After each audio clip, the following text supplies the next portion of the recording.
Ali, moja kati ya kauli yako ya hivi majuzi umesema kwamba hamuhitaji yani CCM hamuhitaji msaada wa dola kushinda uchaguzi. Hii kauli yako ina maana gani? Ili hali taifa linaongozwa na ilani ya CCM. Mwandishi aliniuliza kwamba CCM inashinda kwa msaada wa dola. Nikamwambia hapana. Hatuhitaji vyombo vya dola kushinda uchaguzi.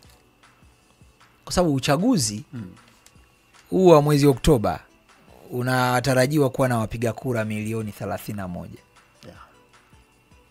Hivyo vyombo vya dola haviwezi kufikia hiyo idadi.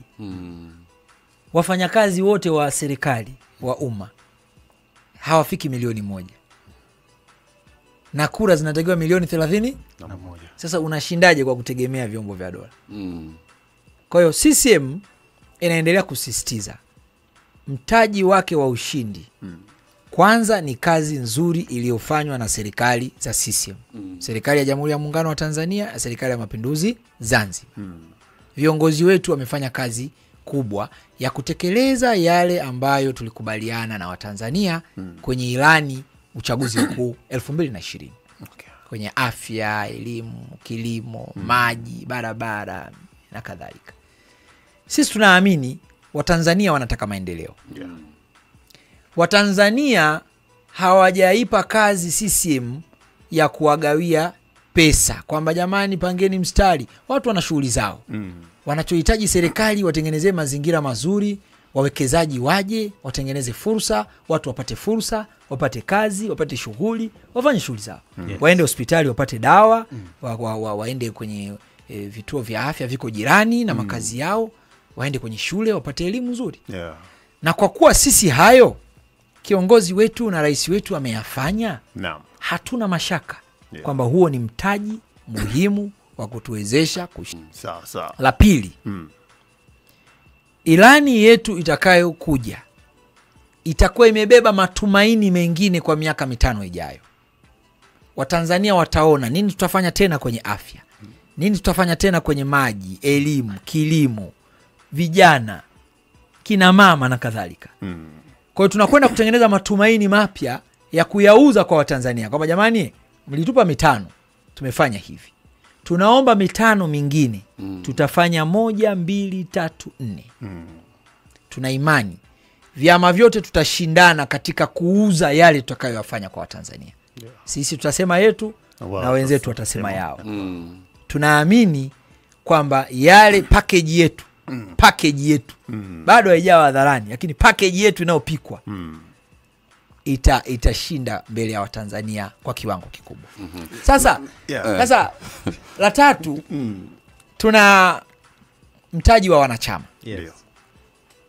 CCM ina wanachama milioni 12 na zaidi wa kielektroniki.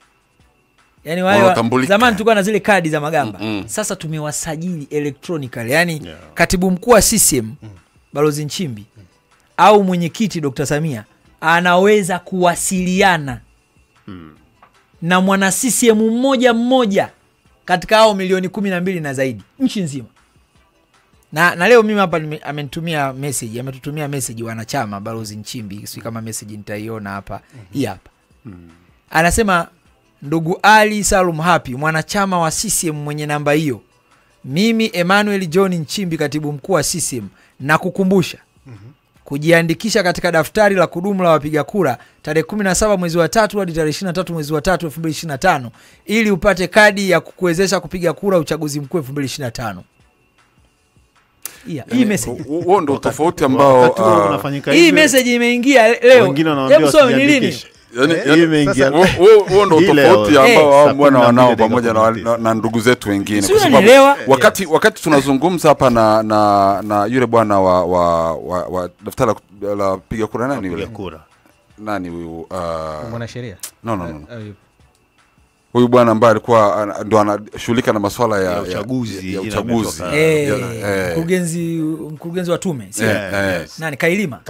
Yes. Wakati tunazungumza na Kailima hapa studio, tulizungumza kuhusiana nayo. Mtu mmoja akauliza, akasema kwani hii mnaenda kuisha sasa hivi ni kwa ajili ya CCM peke yake au ni kwa ajili ya vyama vyote?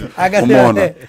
Kwa hiyo akajibu kama hii ni vyama vyote. Umeona? Sasa utofauti uliopo kati ya CCM ni kwamba CCM nye mnapiga mna ile muda wa kuambia watu wenu nendeni kajiandikisheni, nendeni kafanyeni, lakini kuna kina sisi ambao tunanyamaza, tunatulia tu. Na sasa hivi wengine wanaambia wasiende kujiandikisha. Watu wakawa wanajiuliza pia ikifika utachaguliwa na nani.